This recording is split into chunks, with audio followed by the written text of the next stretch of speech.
What's up, all you crazy people? It is hashtag homeless day 53. And once again, it's your boy Adam back at you for another 20 minutes of whatever comes out of my mouth. And we'll just get started. Man, so I did go to church yesterday. Let's see, what happened between yesterday and today? Not a whole lot. Spent the afternoon at Tim Hortons. Didn't really get much done, but it wasn't really a bad experience either. The place is just disgusting. It's dirty and it's full of flies.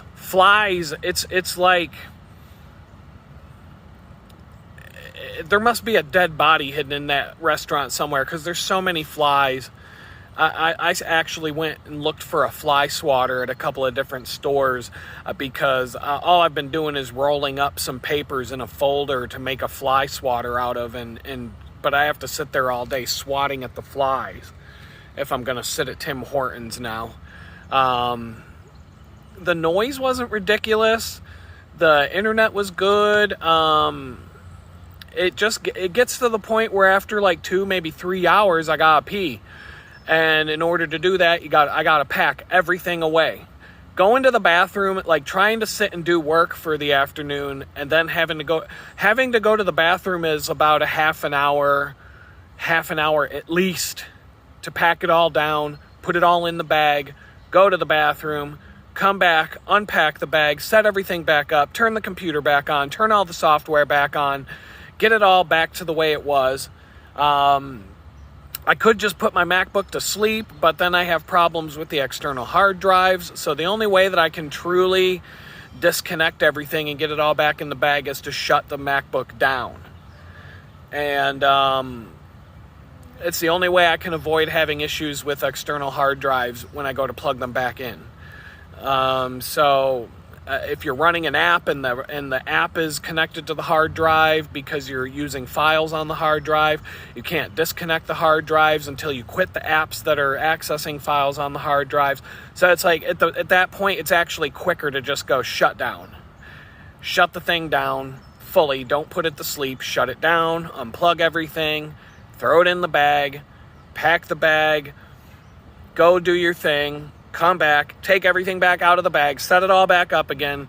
It's a half hour. It's at least a half hour. And so because of the fact that it's going to be a half hour, I'll try and hold it as long as I can, but then it gets to the point where I have to pee so bad that I can't focus on anything I'm doing. So, I got like 3 hours in yesterday. I had to spend an hour and a half of that doing bullshit for social services. I got more of that this week. It's getting to the point where social services wants like 30 plus hours a week out of me just doing nonsense. I totally understand how, I at least have experience. I at least have a resume. I have a portfolio. I have the means to get a decent job to lift myself out of the situation eventually, as long as I keep working at it. But when you hear people say that it's a system that sucks you in and traps you and makes you become dependent on them, I see it. I see it with my own eyes. I'm going through it. They need customers in order to exist. These agencies are so full of people whose jobs depend on the downtrodden being downtrodden. And it's kind of like the doctor. It's kind of like the cancer industry. You're never going to have a cure for cancer. If they ever did come up with a cure for cancer, they're putting it up on a shelf and they're not going to tell the public because there's more money in treating cancer. If you cure cancer, let's just say a $10 pill could cure cancer. No company's going to put that pill out to market. They don't want to cure cancer. They want to treat cancer. Why would you treat cancer with a $10 pill? Or, I'm sorry, why would you cure cancer with a $10 pill when you can treat cancer and make, $2-3 million per patient? It's the same concept as that company I used to work for that manufactured the $10,000 junky speech devices. And the government started to wonder, hey, Why can't we just buy iPads for $500 or buy a tablet for $500 that works better? The company made an iPad app and then put it on the shelf because they didn't want to sell it when they could sell these $10,000 junky devices instead. It's the same thing with the cancer industry. I've seen it. I've worked at these places. If there was a $10 cure for cancer, you're never going to know. You're never going to know. They would never let the public know about that because they want to treat cancer and make millions of dollars treating cancer. They want you to keep coming back for your chemotherapy and for your, going under the knife and everything else that they do.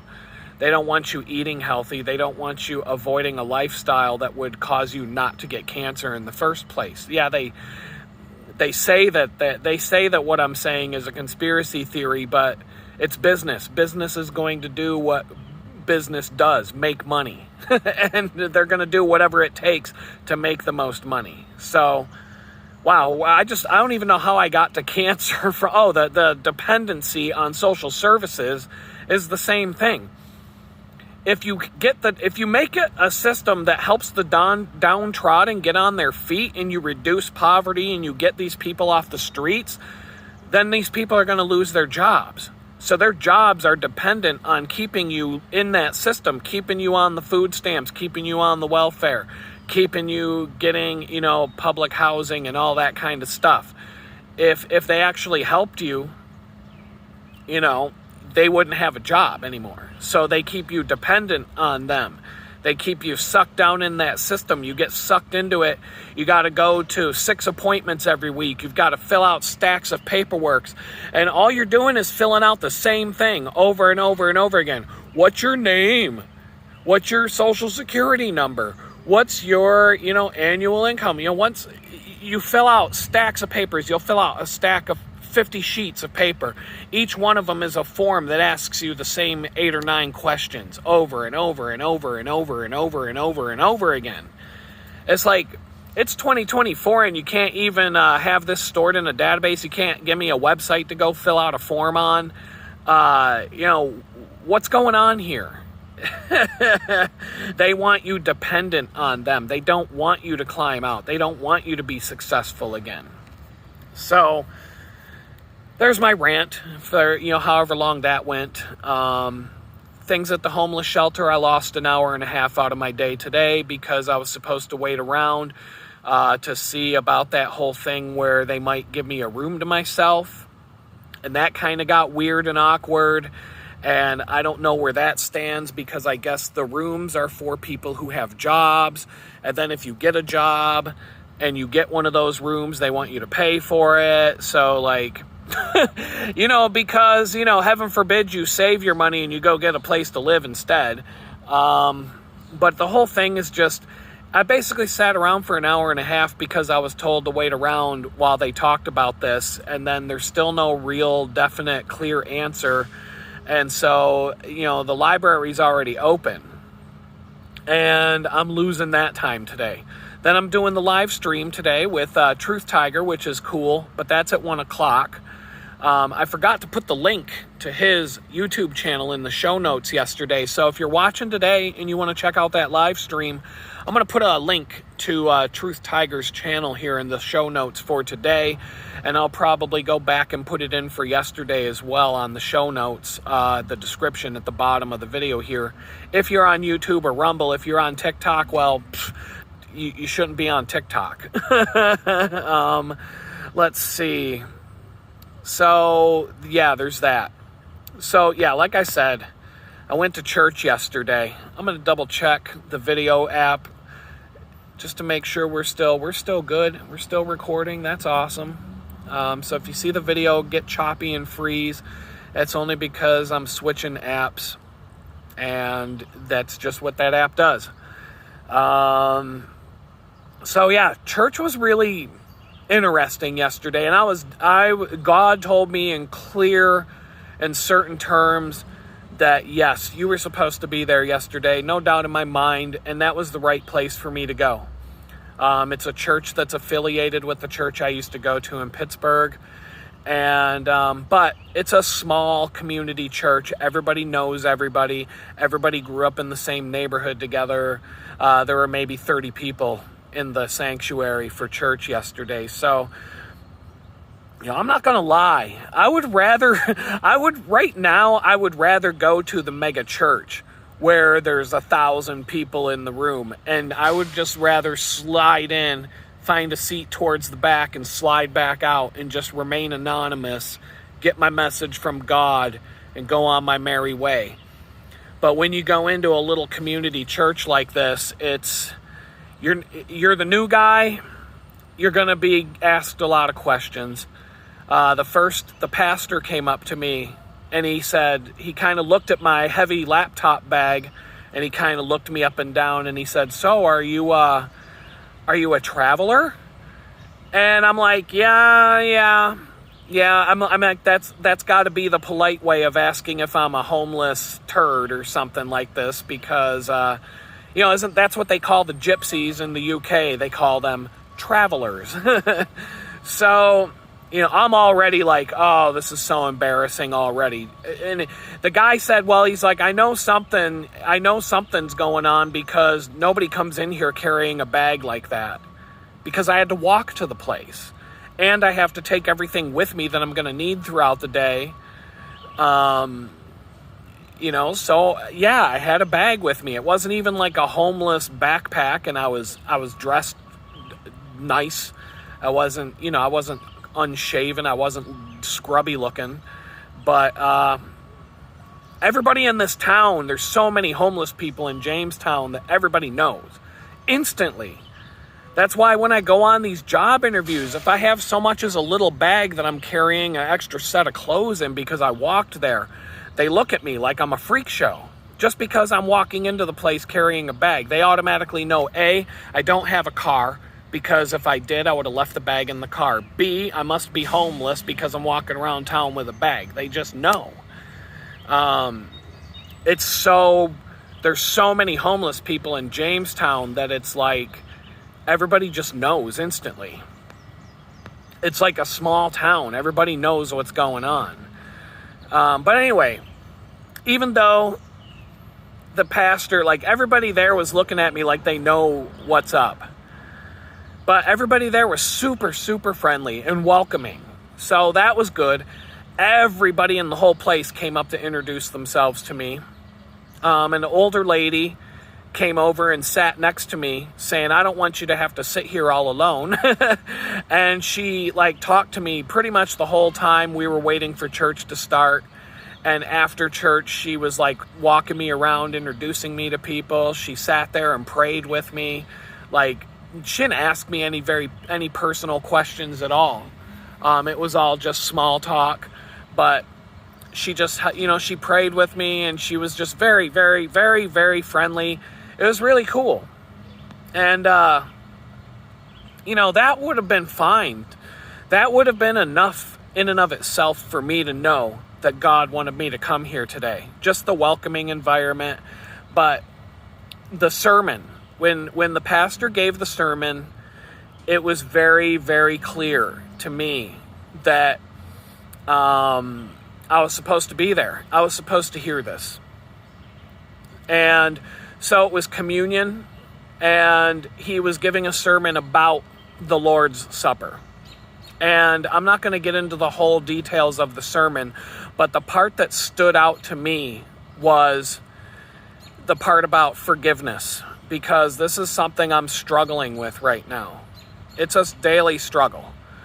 And so he said, Jesus, when he broke the bread and he passed the cup and he said, "Do this in remembrance of me," he was with his 12 disciples. These were his 12 best friends. Yet he knew one of these 12 best friends were going to betray him tomorrow. And not just betray him, they're going to feed him to the wolves.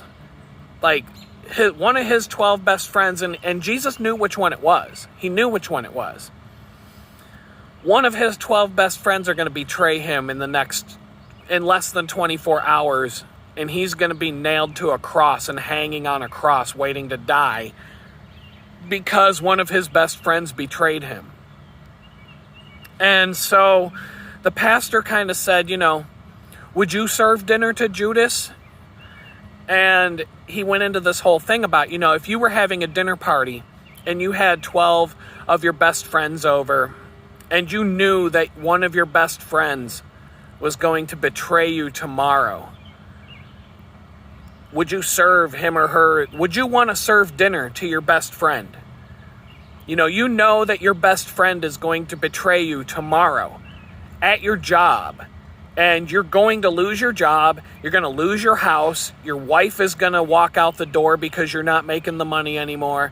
Your life is about to be completely ruined, and you not only know this, you know who's going to do it to you, and you know it's happening tomorrow. Would you still want to serve dinner to that person?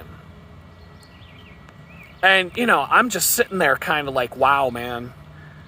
Because Jesus, he broke the bread with all of his best friends, including Judas. He passed the cup to Judas. He treated Judas like he was his best friend. But he knew what Judas was going to do tomorrow. But he still treated him with forgiveness and kindness.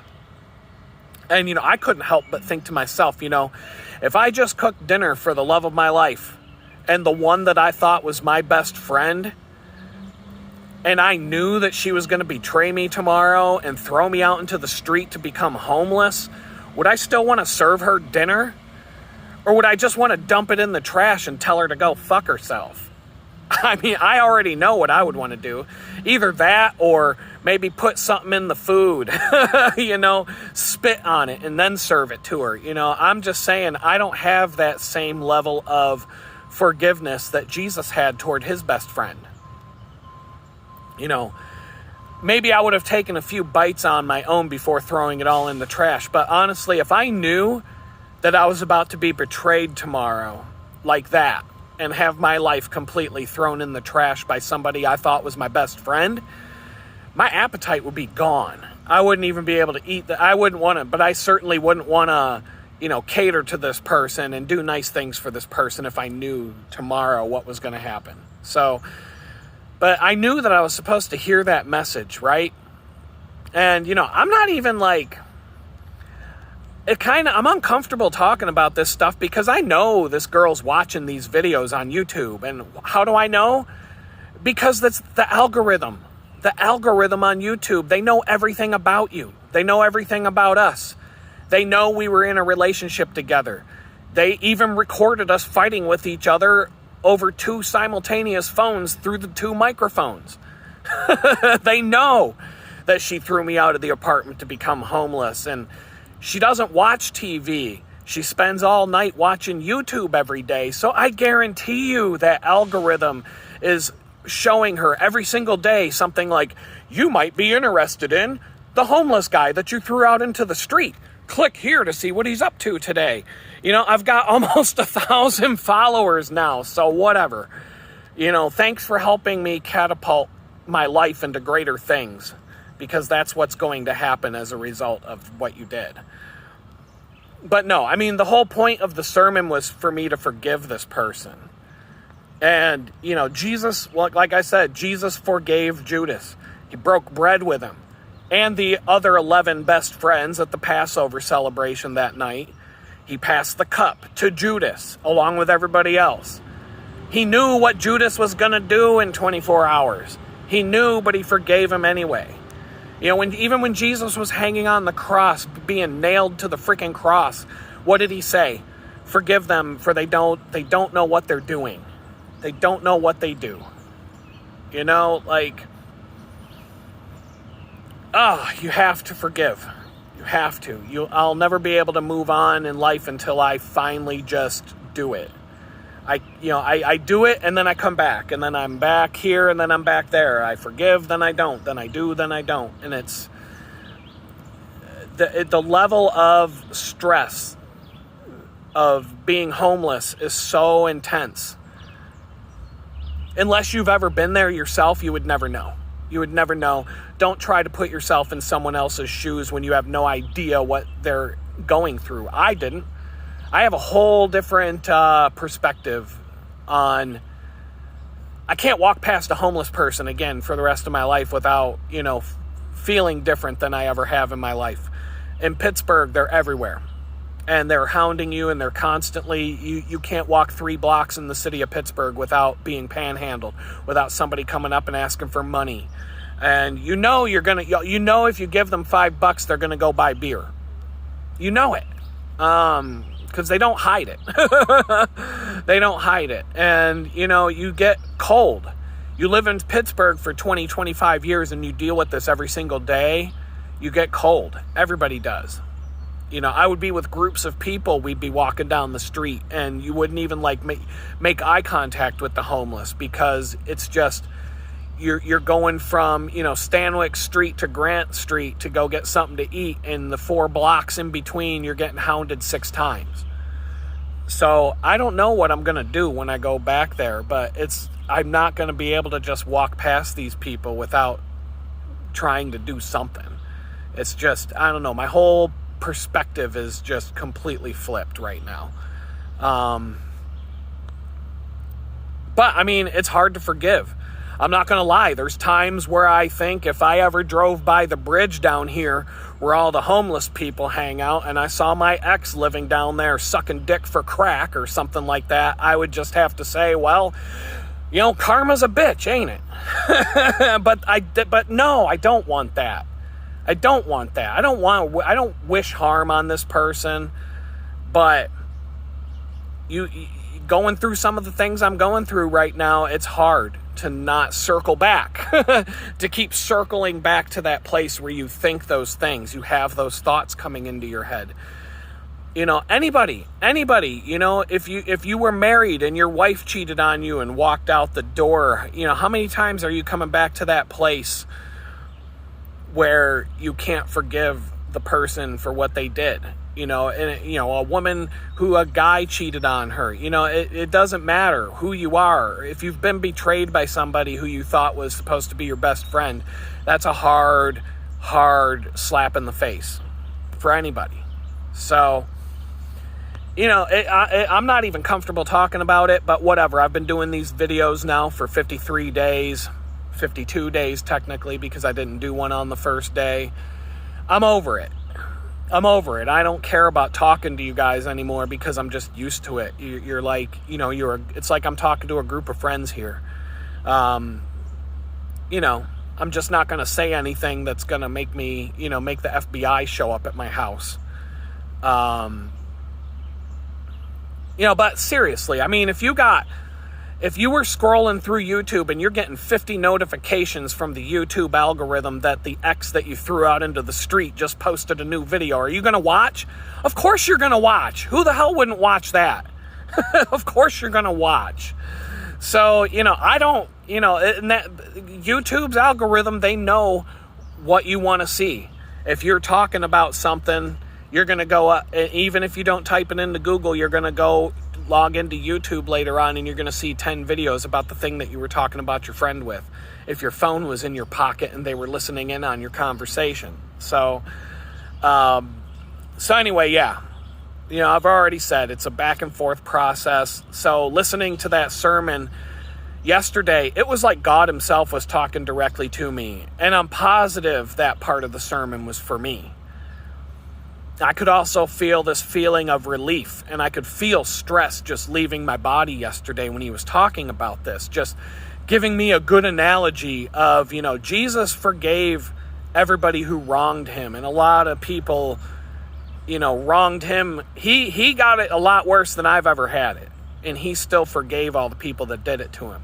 So, but I know it's going to be a long process, and I already know I'm never going to find a woman I can never trust again, ever. Put it this way. I totally believe Jesus fed 4,000 people with 2 fish and a loaf of bread, and he raised Lazarus from the dead. I wasn't even there to see it in person, but I know it's true. But I doubt God is going to bring a woman into my life worth spending the rest of my life with. That's a myth right there. So yeah, feeding 4,000 people with 2 fish and a loaf of bread, healing the sick, making the blind see, raising the dead, turning water into wine, no problem. I believe he can do all of that. But bringing a good woman into my life? Yeah, right. There's no way that even the creator of the universe can pull that off. I can't believe that one's ever going to happen. So, I'm just going to leave it there. Speaking of crowds of 4,000 people, though, yesterday I talked about how the church that I went to in Pittsburgh, I mentioned specifically that the congregation was something around 4,000 people. And so when I was having small talk with this pastor at the new church yesterday, he knows a lot of people at this church in Pittsburgh because they're all in the same network. And so he was name dropping, and I said, yeah, I know him, I know them, and, I went there for about 10 years, and then I slowly, stopped going, and so I don't know what's going on there these days, but I did not talk to the pastor. I did not say anything about the number of people that go to the church. I just said that they're up to having 4 services now on Sundays. The last time I went there, they were up to having 4 services. So during the sermon, the pastor, he was talking about something that they want to try doing at the church. And because it's a small church, that they would be able to do it. And he specifically said, if we were one of those congregations that have 4,000 people, we wouldn't be able to do this. There would just be too many people involved, and we'd have to split up into smaller groups to be able to do what we're talking about here. And I know that when he said, if we were a church of 4,000 people, he was specifically thinking about that church in Pittsburgh that we had just gotten done talking about. I could tell. And he said 4,000 people. So I'm like, I wasn't even sure if that church in Pittsburgh has a congregation of 4,000. That's kind of what it felt like when I was going there. But he kind of confirmed it to me that, yes, they have about 4,000 people that go to that church. And the neighborhood, it definitely supports it. Easily 4,000 people could go to that church. Not all at once, though. The sanctuary's not that big. I don't even know if the sanctuary can hold, I don't think it can hold 1,000 people. But when people show up, they have overflow rooms and they have different places to send people when there's not enough room for everybody in the main sanctuary. But it's huge. The church is huge. That's what I would love to find a church like that around here, just because I could slip in, slip out, wouldn't have to really get to know anybody. I just don't like talking about my situation, but here we are after church. Everybody's gathered around me because I'm the new guy. I've got the bag. People are like, something's going on here. What's up with this guy? And everybody was super friendly, welcoming. I'm going back on Sunday. I'm definitely going to go back to this place. But I would like to just go someplace and be anonymous. I really would. I just don't want to have to tell I'm telling it on YouTube. But I would like to have a place where I can go and just nobody, I don't want to go to Cheers where everybody knows your name. I just want to go where I can sit in the corner and just not have to talk to everybody all day. So anyway, I didn't really talk about myself. I was vague. Everybody wants to know why I'm in Jamestown. It's obvious that I'm not local. And I'll take that as a compliment, I guess.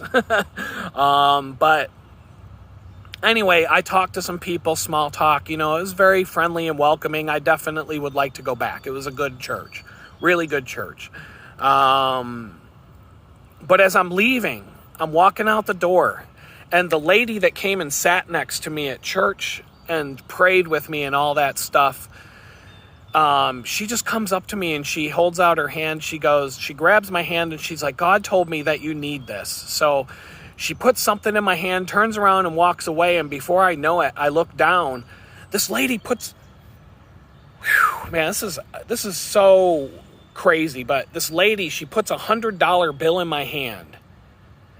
And I'm like, wow, like I didn't want to take it. I'm embarrassed. I'm like, what's going, I'm like, I didn't know what to do. I just stood there. I'm like, I was just shocked. I was in like the shell shock state mentally of like, these people don't know my story. I didn't tell them I'm homeless. I didn't, none of that came up.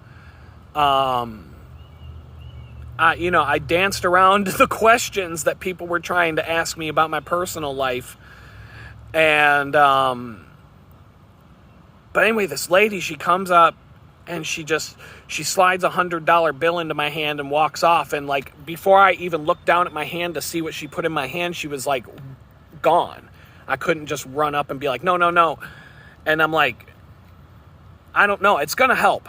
I already know what I'm going to do with it. I needed to open up a local checking account here in Jamestown at a bank for various reasons. And I was wondering last week how I was going to do it because I don't really have any money, cash money. I have like a little bit in a PayPal. I have a little bit in a checking account. And I got like food stamps and this other thing. And like I could cobble together some money to put in a checking account. And now I can just go open one. So that's what I'm going to do. But yeah, I'm just floored. Like I'm floored that like some random stranger who I never, that just honestly, like it just, you think bad things about people and you think that, it's so easy. It's so easy to get caught up in this whole, the world is evil and there's nothing but chaos and misery and destruction and war and just bad people everywhere you go. And then someone does something like that. And plus, the people here on this channel that support what I'm doing and buying photographs and going to the donate page and dropping off a PayPal donation and things like that. It's like, wow, man, it's like people are good. And like, it's like, it's so good to know. It's so good to know. And it just makes me want to get back on my feet so I can pay it forward and help other people. Like I still say that I want to do the bicycle thing for the homeless. I want to provide bicycles to the homeless. That's something I want to do. I can do it. Once I get on my feet, I have a space to work on a bicycle and I have a little bit of money to go out and hit up the yard sales and the thrift stores and wherever these bicycles can be found. I can find them. That's not a problem. Giving them to people who will actually, now, I would not want to give bicycles to homeless people who are just going to turn around and sell it for $20 and go buy a bag of crack. And I know that'll happen. I mean, that's just, that goes with the territory. But if I can help somebody, if I can go out and just do something like that for somebody and that act turns into somebody being able to get on a bicycle, ride all over town, get to and from a job, and get out of their cardboard box and into an apartment somewhere, then wow, how awesome would that be? So, even if 4 people sold their bikes for $10 to get a bag of rocks, you know what I'm saying? Like, if the 5th person was able to take that bicycle and transform their life with it, good, good.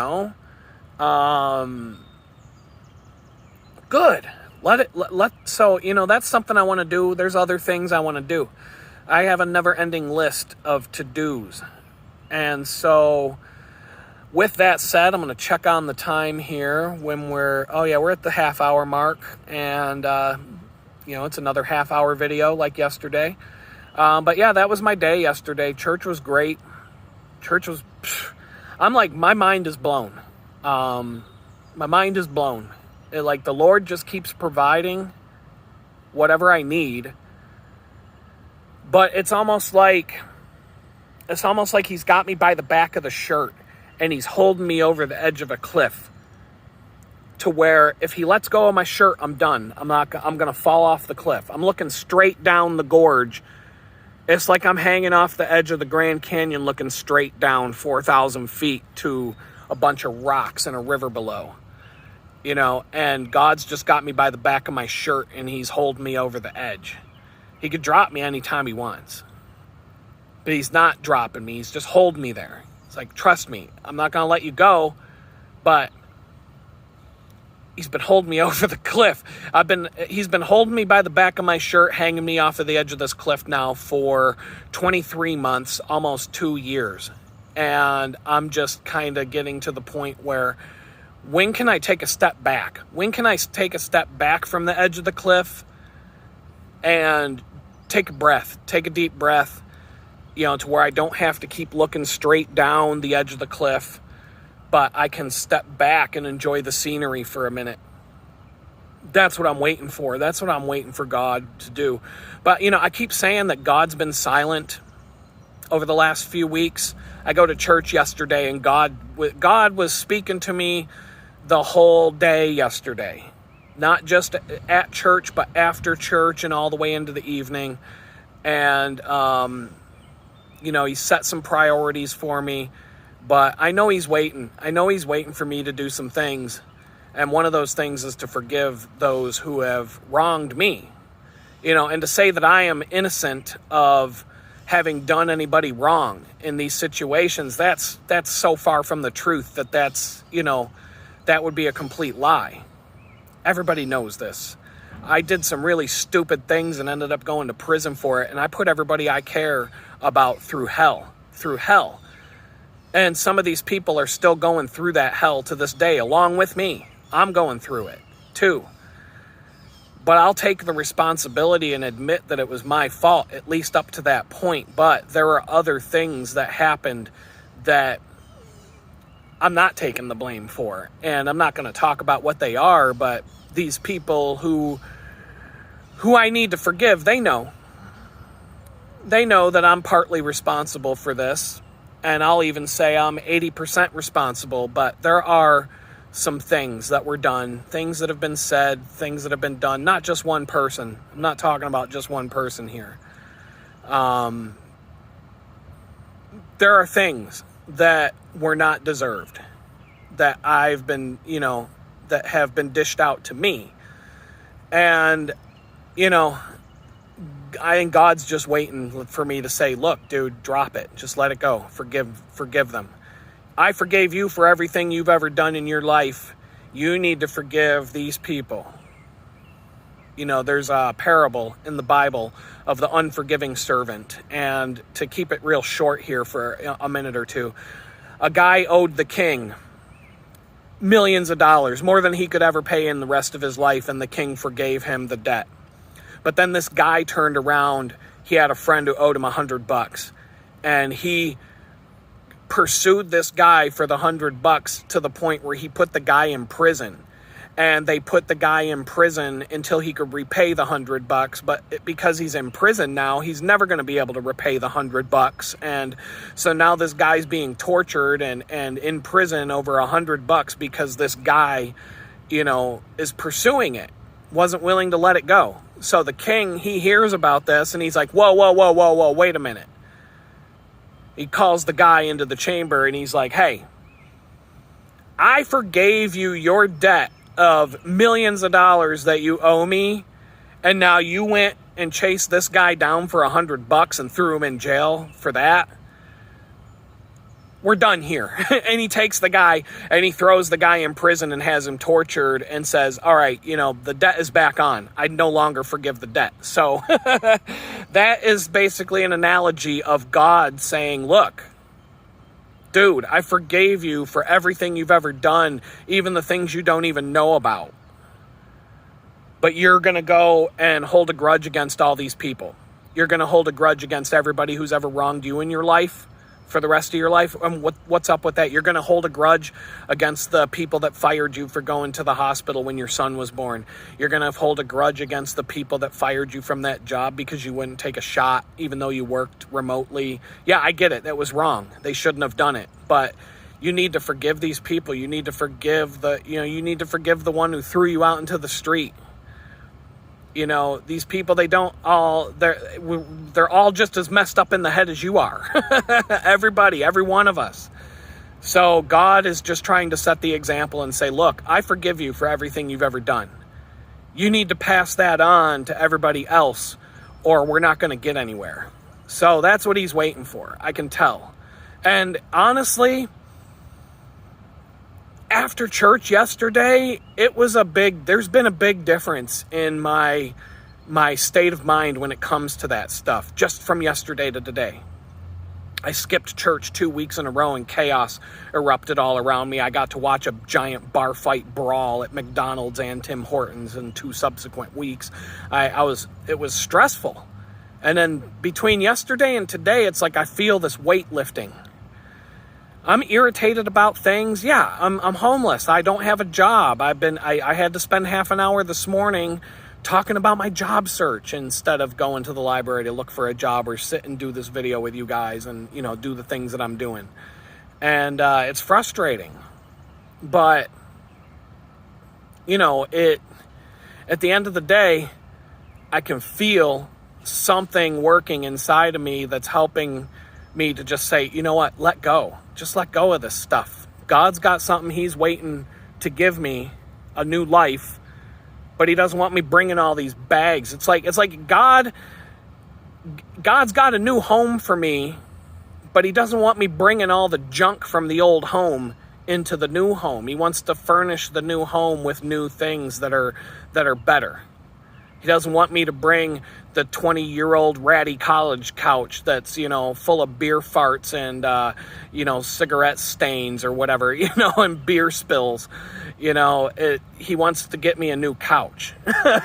So that's kind of what I'm getting at here. And so hopefully I can get through this day and feel that relief and just, go with the flow, whatever it is God wants me to do. Maybe I'll get a good email today. Maybe I'll get some good news from somebody today. We're past the holiday week. We're back, people are going back to work. Maybe something will shake loose this week. So I'm just going to keep my hopes up, and I'm not even going to do the plugs today. I'm just going to say peace out, and we'll talk tomorrow.